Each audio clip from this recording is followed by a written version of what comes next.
I'm trying not to be too bad. My name is Fionn Finegan. I'm the commercial director for a company called TutorCruncher. I'm talking today about scaling your tutoring business. I'd like to kind of clarify a little bit before I go into that, who I am, and probably more importantly, why I'm talking to you about scaling your tutoring business on the basis of the fact that I do not own a tutoring business nor work for a tutoring business. So that might seem like a bit of a stretch. Basically, whatever qualifications I have to talk about this are through the work that I do with a company called TutorCruncher.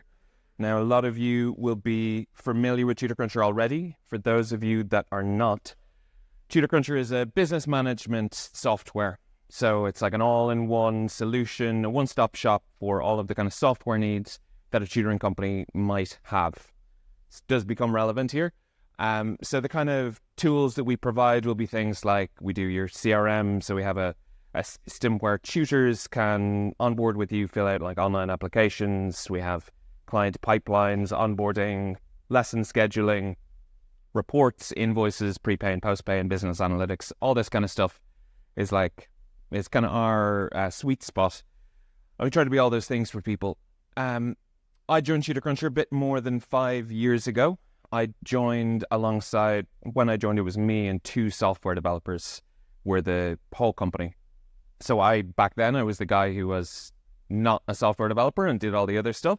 And today I am the head of the people who are not software developers and do all the not software developer stuff. So all the sales and the marketing and the long-term customer support and all this kind of stuff. And in that capacity, I have had probably tens of thousands of conversations with certainly thousands of different tutoring companies about their businesses, their workflows, what they're doing, whether it's good or bad or indifferent, whether they have problems or they're looking for solutions.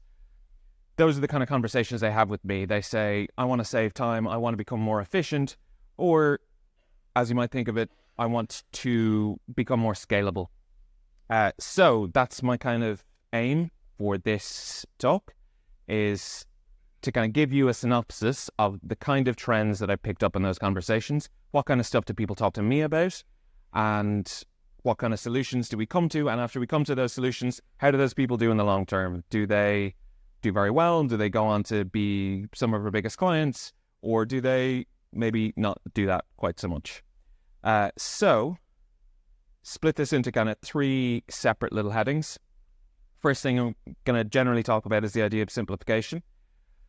And within that, this idea of under-automation, this to me represents a kind of conversation where someone has come to me and said, I want to make a big change in my business, but actually I don't want to make like that much of a change in my business. Like the change that you're suggesting is too much of a change. Can we dial the change down a little bit?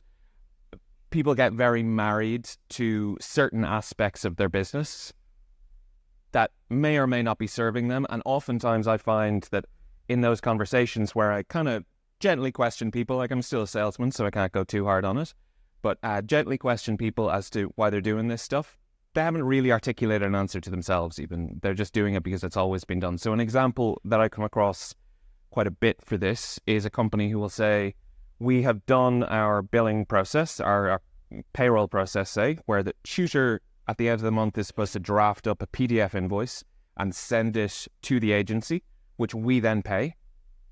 And that's tied into something to do with the fact that the tutor is self-employed, or then they're not quite sure maybe why they're doing it. But then when they have an opportunity to go for a workflow that cuts down on that quite a lot of people are very hesitant because there's like this element of tradition and due process and like, this is how we do things and it's how we've done things. And to challenge that a little bit, and that's like one of the tasks that I find myself having to do. There's another reason, which is probably slightly more difficult to combat, as to why people maybe don't want to change some stuff. And this is what I have under the human touch. And it's a perfectly understandable inclination, and I find myself fighting it a lot as well, is this, obviously there's very valid reasons to have a like very high contact, high managed service, and I'll go on to in a little bit why there's very good things around that. But also, sometimes, especially a lot of us are small businesses, as the owner or the manager, you get very tied to the idea of being essential. and the idea that you want to know what's going on, and that if you start introducing some automations that take that information away from you and shove it into a machine somewhere, it's very uncomfortable. So the example that I would use here is, say, if you have a business owner who has like a couple of admin staff, maybe one of them does a lot of the sales focused stuff, and they have an inquiry form that's coming through the website. So their clients make written inquiries into them. I've had quite a few people who have those inquiries at the moment. They'll just, like, at the time that they speak to me, they'll go straight into their email inbox. The owner will read through the inquiries, parse them a little bit, copy and paste the text, and then put it into the CRM, and then the salespeople can have a go at it. Because the owner has taken a glance over it, they understand what's going on, they've interpreted the bits that need to be interpreted, and then they put them into the CRM. And perfectly understandable inclination to be a bit more hands-on and involved like that. But when people try to sell to me the idea that I manually look through all this stuff and then copy and paste it into a different system, I just say that that's work that doesn't need to happen. And if you're comfortable letting that go and letting sales be the people who read that, that speeds things up from a system perspective so much. You don't have these choke points. And then if you go away to Bermuda for 2 weeks and you forget to put on the auto forward on your Gmail, there's no disasters. So that's under automation. However, as much as that is an issue that comes up all the time, what also comes up all the time is over automation. And this kind of falls into two different categories for me. So I'm actually going to go in reverse order here. The idea of a passive income stream, this is something I get all the time from new tutoring companies. So people who are just starting out and they come to me or one of our sales team and they say, this is going to tick in the background. I'm going to be a listing service. I'm going to be number one on Google. Clients are going to find us and they're going to find a tutor and they're going to go in that way, and then the lessons are going to happen and they're going to be off in Bermuda as well, and the money is just going to pile up on their bank account while they sit on the beach, which I probably don't have to tell anyone in this room that it obviously doesn't work that way. That is totally impractical. It's a dream. And the antidote that I usually try to provide to that perspective about how these things are going to work is for them to think about the value proposition that they add as a company in that chain. Because if you just say it's all going to be hands off and it's all the computer is going to, some gears are going to twist and then out pops a tutor and some lovely lessons for them, what value are you adding? And like, have you thought about that? And have you communicated that as well? Because it's not even enough just to know what value you add in that chain about, like, this is where we tie in, I guess, previously what we were talking about, a managed service. That's a value add that you could demonstrate. And there are lots of different ones. You could do reporting and you could easy invoicing and that kind of thing. But we'll go into that a little bit more later on. And just, I wanted to mention it here because it didn't really fit anywhere else. And it does come up quite a lot. People talk to me all the time about poaching. I know it's a bit of a sensitive issue and I understand why people are concerned about it. People always ask me for software tools that they can implement to help them prevent, and when I'm talking about poaching, I'm talking about, this is tutors, say, taking a client's contact information, taking it off platform, cutting the tutoring company out of the relationship, and so they get the full client payment and they don't have to be worried about paying anyone a cut for anything. And people will always ask me, how do I avoid this from a tech perspective? And my answer is usually, look, there are ways that we can change the relationship. Do you have to show all the contact information for everybody at every stage? No, not necessarily. We can change how this works. There are more features that we can develop, and I'm sure will develop, which will change the nature of that relationship. But also, there is always going to be a relationship between a student and a tutor. That's the nature of the industry. You wouldn't want it any other way. So there's always going to be a possibility that relationship's develops and they take it off platform. And there's ultimately nothing we're ever going to be able to do which can fully prevent that. And that's what I tie that to this point, because I think the best prevention tool that you have against that, and look, for some extent it's easy for me to say, but I think that the best tool for prevention you have for that is thinking about where you add value in that chain and communicating it not only to clients, which a lot of people can do, but also making sure that your tutors know what kind of stuff you're working on, how you're adding value to them, what you're doing for clients that they probably don't want to do themselves. Because I think in a lot of cases, companies are already doing that stuff and already demonstrating it. But if it's not communicated, then, you might end up in worse situations. The other point here, that top point, what I call output spam, I associate that much more closely with your established companies. So established companies, especially if they started off, maybe they're talking to us, the big change to move over onto our software. It's a bit daunting at first, and now they start buying into it, and everybody gets excited, and it's a big team, and they all start throwing out a million ideas for what they wanted to do. They can get a bit trigger happy with their shiny new toy and queue up a million automations for themselves. So one might be an automation for client contacts. So we have a number of different ways that you could automate client contacts with things like automated emails for lesson reports and for invoicing and for like a sales process and XYZ. And that's great, but you got to think about ultimately from a user experience perspective, does that client actually want to be seeing that stuff, or at what level is it just going to annoy them? And specifically, one question that we get an awful lot is that a lot of clients speak to us for the first time, client companies, I should say, speak to us for the first time saying, how do we get this so that we ask the parents for a review after every lesson of the tutor that their child has just worked with, which is, it's just going to be too much. I can just tell you before you implement it that there's going to be no engagement on that, and the only time people use it are going to be when they have a complaint. So you're just building yourself an inbuilt complaint system, which has its merits, but then don't attach a star rating to it because you're just upsetting yourself. Or also what I think probably causes more issues is admins getting trigger happy on these automations, creating tasks for themselves, creating reminders, and like, I'm going to follow up with this client, with every new client, I'm going to follow up after 3 days and 5 days and 7 days and 9 days. And I'm going to do a check-in every time the first lesson happens, and I'm going to do this. And you create so many tasks for yourself, and you plan all of this stuff for a vision of the future you who is so much more together and honest and collected than the present you is. And you just think, this is going to be me on the new software. I'm going to, new year, new me, I'm going to own it. But actually, in practice, what happens is you set up a million of these. You go to Bermuda, they all pile up. You come back to see an email inbox with 350 emails in it, and you say, no way I'm touching that, and it piles up and it devalues and become totally useless. So that's the kind of over-automation side of things that I see people indulging in quite a bit. In terms of other issues, I also end up talking a lot to people about complexity and how complexity develops within the services that they offer. I will go through some of the stuff on this slide and some of the other examples, but I have an example here over the next few slides, so I'm going to start off with that. You see here I have really simple rubric that I see a lot of people maybe starting out saying this is going to be how we do our tutor payments.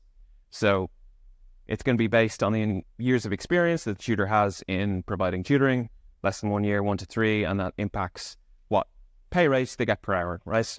Dead simple. But then they make the very reasonable suggestion that, no, hold on, different subjects go for different rates. It's not really fair, maybe, that we give the same rate to someone with equivalent experience across different subjects that we charge different money for, maybe. So, okay, we tweak it a little bit. We got a table now.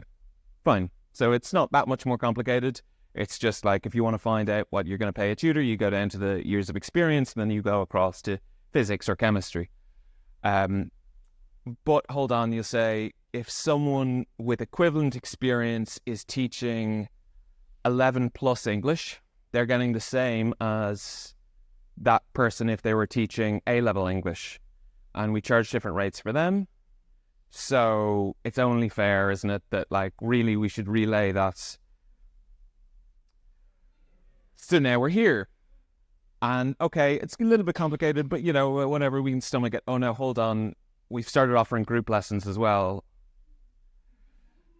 And like, I only have so many slides. This is pretty mild compared to some of the spreadsheets that people show me as, and look, I'm biased because if you come to me, as people often do, and say, how do we recreate this inside your software?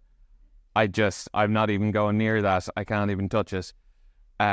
So they have to keep it manual, and then just having staff manually inputting, finding the pay rate from this and inputting it into our system when it calls for it. But you're just going to get human error that way. And that's what I spoke about a little bit here was, you got to think about the costs of all these things. How does it impact your brain space and the brain space of the people that work for you? The massive increase in human error, it just goes exponential when you start introducing all these rubrics. And the time you spend training people, and whether or not you can ask someone who doesn't have a massive insight in your business to just hop on or do some administrative work. And if it's not the case that your cousin's son who's 17 can't hop on and do some admin work for a little while you put the dinner on, that's a suggestion that maybe there are things that you could simplify about it to make it easier to do that handoff. And that, if you did that I would expect that to save you significantly in other ways. So a little bit about the value offering as well.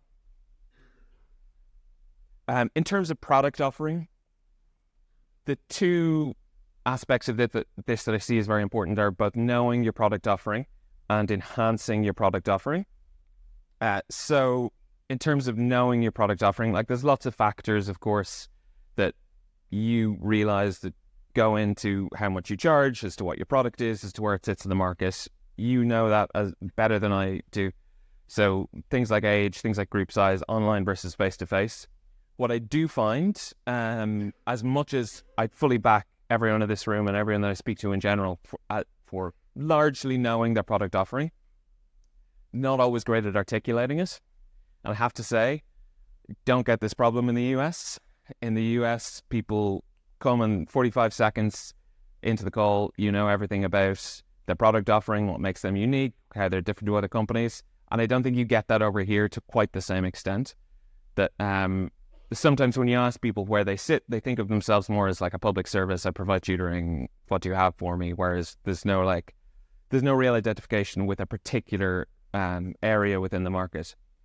Now, one of the things that might impact that a little bit is the idea of market research, because market research is incredibly difficult to do in this industry.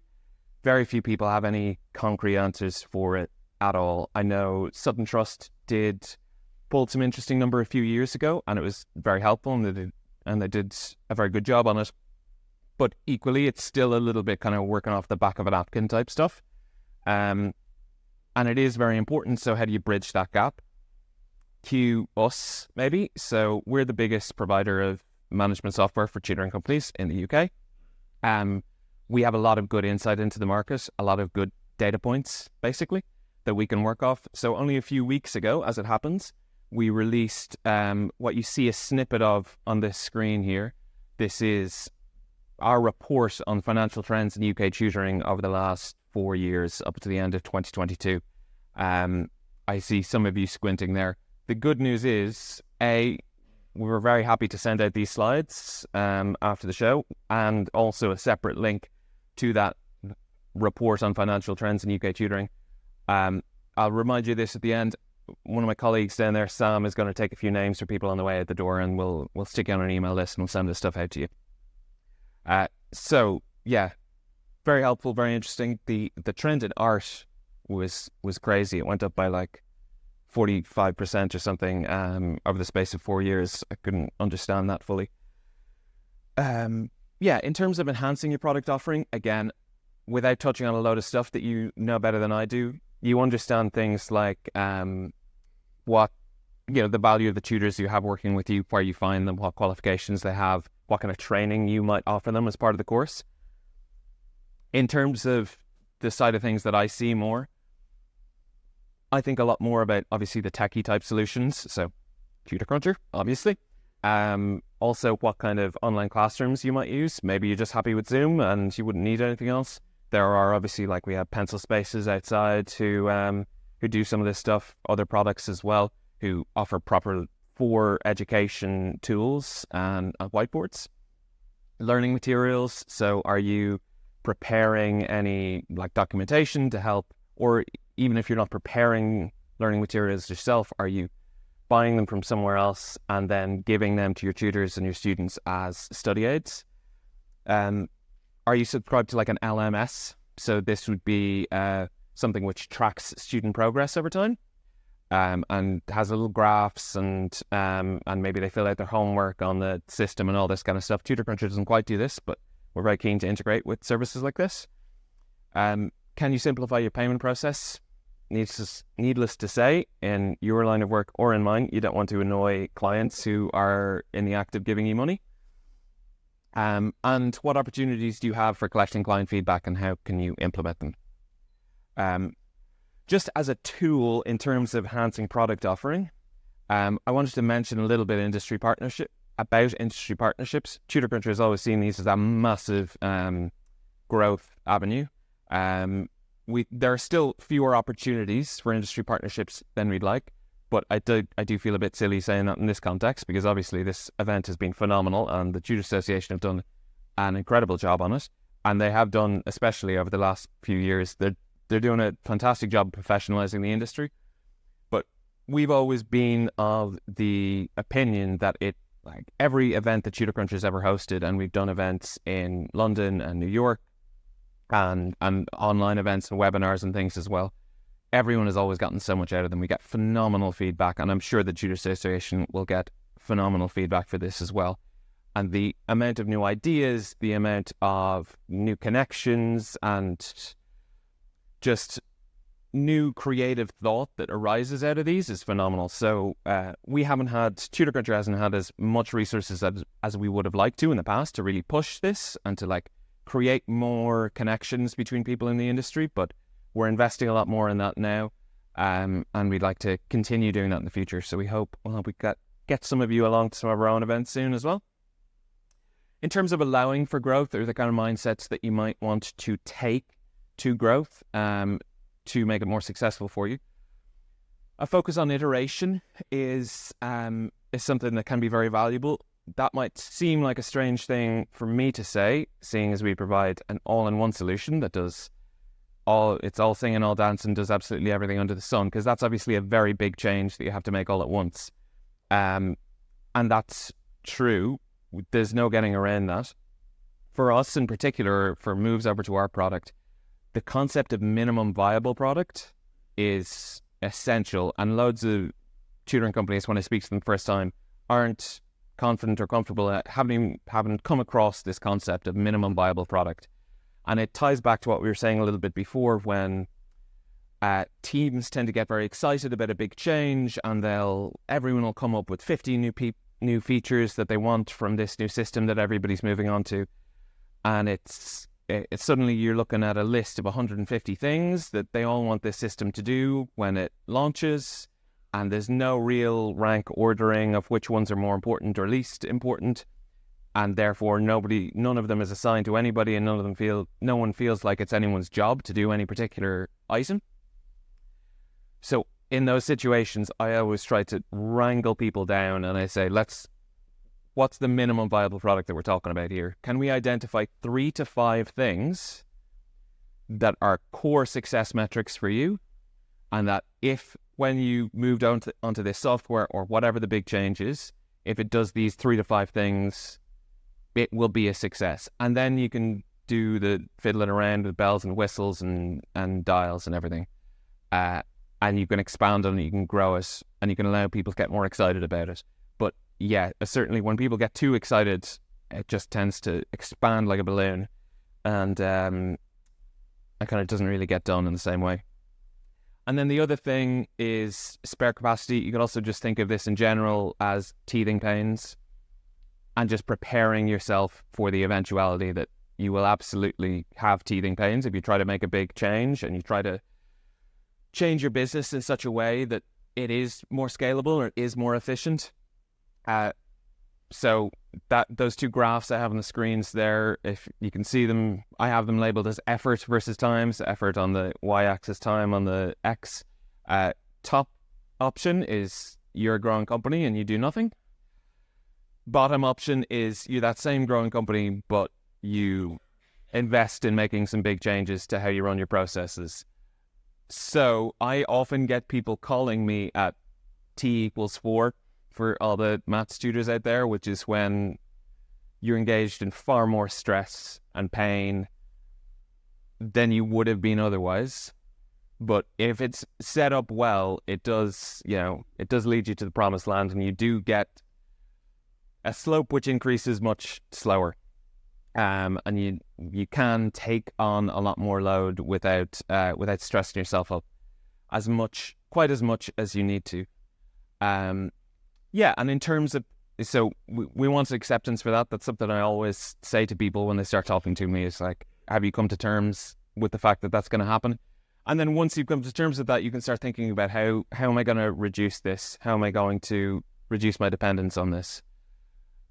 And in terms of that, I know it's a bit of a luxury. Ideally, we don't want to hire for the workload that you have. You want to hire for the workload that you want to have. Nice to say, I appreciate. Yeah, me too. But one tool that I think is very helpful for this, and this is one thing I'm very jealous of tutoring companies for, is that you guys have tutors, networks of tutors, of dozens of tutors. And I know so many tutor companies who've done so well they'll have dozens of tutors. They'll identify over the years of working with these people who are the most valuable ones. And then you say, oh, well, actually I could really use some extra help with a bit of admin. Do you mind doing 2 hours on a Friday or Saturday? Just give me a hand. And then that grows into, I've seen it so many times, as people running the business. And so I'm sure most of you are already leveraging that anyway, but you've got a fantastic tool there. I just spent 5 months hiring for the guys down at the back end of the room. So very jealous of that flow.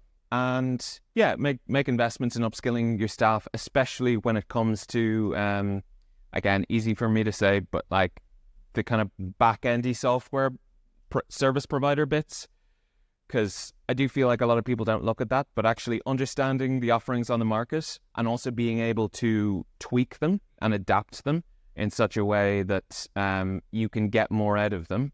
I think people do very well when they have those skills available. So if you get someone to invest a bit of time in that, I think it can really pay dividends. But that's pretty much it. So this is why you should save things in PDF format, obviously. I'm Fionn at TutorCruncher.com. If you would like a copy of the slides and that financial report that I mentioned, my colleague Sam will be outside the door on the way out. He'll have a little notepad and pen. You can just jot down your email address. But other than that, if there's any questions, I'm happy to take them. And if not, that might be us.